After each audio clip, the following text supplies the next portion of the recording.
dusty village nestled under a blanket of sunflowers lived a little girl named Poppy.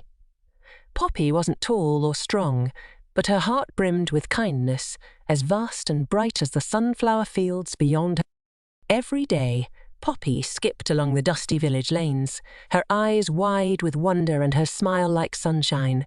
But one day, the usual rhythm of life was disrupted by a gust of wind, bringing not pollen and laughter, but worry and heavy skies. A storm ravaged the village, leaving roofs tilted and fences wobbly.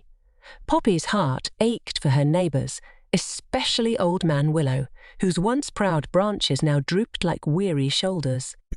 "Don't fret, Old Man Willow," Poppy chirped, her voice small but determined. But how could a little girl like Poppy help rebuild a giant like the willow? Undeterred, Poppy gathered twigs and leaves, her pockets bulging like mini forests.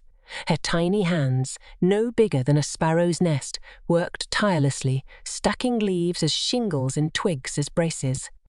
Soon, other villagers, inspired by Poppy's small but mighty spirit, joined the effort. Strong hands lifted logs, nimble fingers wove reeds, and laughter filled the air, chasing away the storm's gloom. With each twig placed, each leaf secured, Old Man Willow began to stand a little taller, his branches regaining their graceful sway. By sunset, the village hummed with renewed life. Old Man Willow stood tall once more, his leaves rustling with gratitude. Poppy, her face smudged with dirt and her smile wider than ever, knew that day that even the smallest act of kindness, like a single leaf on a giant tree, could bring a whole village together and mend broken hearts. From that day on, Poppy, the littlest helper, continued to weave her magic of kindness.